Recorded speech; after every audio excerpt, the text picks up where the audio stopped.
Welcome to the Parenting Roundabout Speed Round, where we answer a quick question every day to keep our group chat fun going all week long.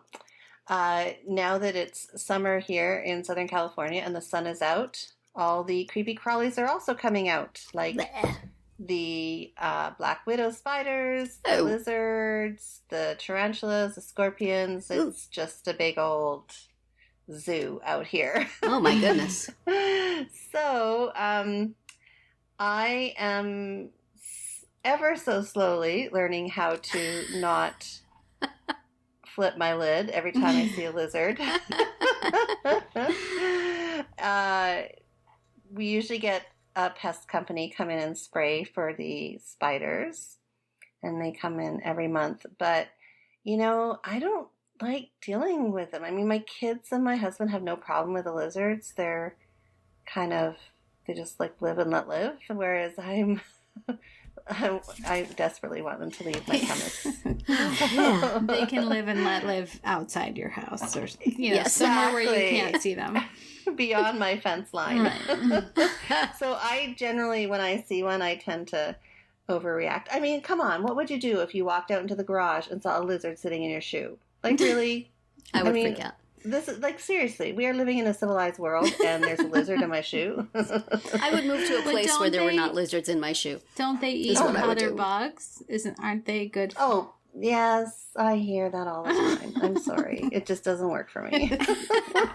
Not good enough. They can go eat bugs at my neighbor's house. They don't need to be eating them in my shoe. Oh man. Yeah, it stresses me to the max. That's another one of the reasons I don't enjoy summer down here. It's because of all the icky things that in the desert turn up. Yeah. Yikes. So how do you guys deal with your creepy crawlies?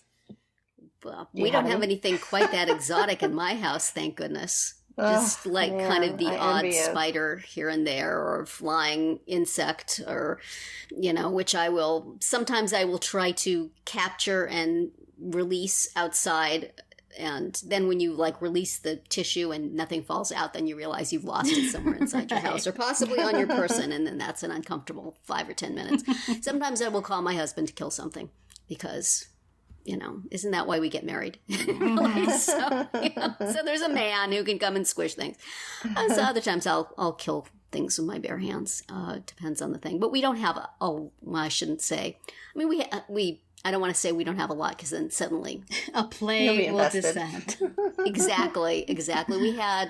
We have bees or wasps or something in the eaves outside our house, and every now and then my husband just opens the kitchen window and sprays Raid or something at them, which seems like a really bad idea to me. And we also have some sort of little bugs in our shower that Google tells me are not harmful. They are not fleas. They are just little things that wet places. So I have just learned to not notice. Mm-hmm. Right. And so I have a variety of strategies, I guess. Catherine, what is the insect situation in your house? Do you have lizards in your shoes? I don't have lizards in my shoes. For sure. Or scorpions. For sure, no lizards. I would move if there were scorpions. No, we just have the run-of-the-mill stuff. About twice a summer, we have lake flies. Oh. So we live right, a block away from a lake, and it is super disgusting. It's they have a big hatch. It's usually in mid-May, and they're everywhere. They're just clouds of them. I mean, when you drive down certain streets, it just it's driving through a black cloud. And yeah, it's really gross. Yes. They don't bite. They don't sting. They just make this whiny noise, and they kind of bump into your face, and that's really, really gross and annoying. Yeah. It only lasts for a week or so, and then usually there's another round, in August or so, where there's nothing you can do except keep your windows closed, and but it does impact, if you wanted to walk outside. Oh yeah.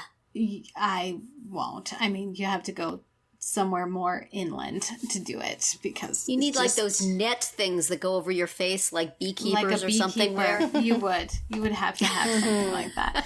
So, I mean, right now, what I'm really worried about is ticks because it's supposed to be a really bad year for ticks. And when my parents were here visiting, my dad got bitten by a tick, and so and he. Yikes.